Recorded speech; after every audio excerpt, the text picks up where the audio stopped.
बिस्मिल्लाहिर्रहमानिर्रहीम। डॉक्टर इमरान अर्ज़ कर रहा हूँ। सबसे पहले तो अपने मुल्क के लिए दुआ और अपने मुल्क के लोगों के लिए कि अल्लाह हमारे मुल्क को और हमारे मुल्क के लोगों को अपनी हिफाजत में रखे।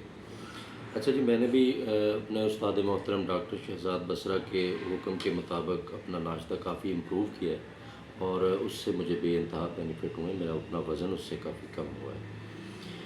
तो ये देखें जी, 2 अंडों का ये आमलेट है जिसमें मुख्तलिफ़ किस्म की सब्ज़ियाँ डाली हुई हैं, शिमला मिर्च, बंद गोभी और जो भी सब्ज़ी आपको अच्छी लगे वो आप डाल लें। और ये देखें, साइज़ जो है ये एक पूरे पराठे का है। इसके साथ आपको पराठा खाने की बिल्कुल ज़रूरत महसूस नहीं होती और सारा दिन आपका पेट भरा रहता है। मैं तो सारा दिन इसके साथ गुजार लेता हूँ लंच टाइम तक, तो कोई कमी महसूस नहीं होती। अच्छा, इसके साथ थोड़ा सा अचार आप रख सकते हैं या कुछ और भी। अचार रखने का फ़ायदा ये है कि जब आपके प्रीबायोटिक्स जो आपकी आंतों में कम हो जाते हैं, जो आपकी गट हेल्थ जिन्होंने ठीक रखनी होती है, अगर वो कम हो जाएँ तो वो फिर एक्स्ट्रा ऐड करने पड़ते हैं। तो उसको ऐड करने का अचार एक बेहतरीन सोर्स है, क्योंकि ये एक फर्मेंटेड प्रोडक्ट है। तो ये आप अगर यूज़ करते हैं अपने खाने में तो ये आपके जो बैक्टीरिया कम हो जाते हैं, बस मसलन एंटीबायोटिक वगैरह के ज़्यादा इस्तेमाल से भी बैक्टीरिया की डेथ हो जाती है, तो ये फिर उससे पूरे हो जाते हैं और आपकी गट हेल्थ जो है वो बहुत बेहतर हो जाती है।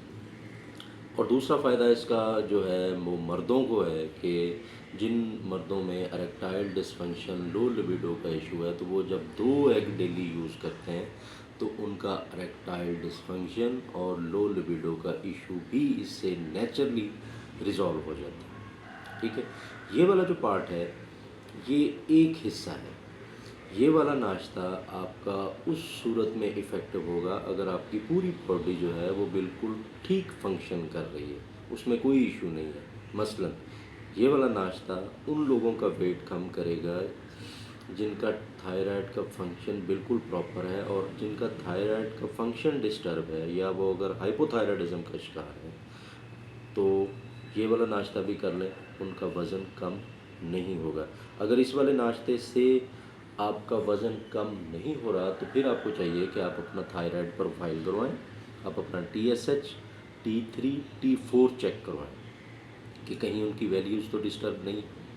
अच्छा, ये उन लोगों की भी शुगर कम नहीं करेगा अगर आपकी बॉडी में कोई इन्फेक्शन चल रहा है। तो अगर आप इस वाले नाश्ते से भी अगर आपकी जो ब्लड शुगर लेवल है वो डाउन नहीं हो रहा तो आपको चाहिए कि आप सी रिएक्टिव प्रोटीन का टेस्ट करवाएं और अपनी बॉडी में चेक करें कि कोई इन्फ्लेमेशन या इन्फेक्शन तो नहीं है। जब वो ख़त्म हो जाएगी फिर ये नाश्ता करें तो आपका ब्लड शुगर लेवल कम होना शुरू हो जाएगा।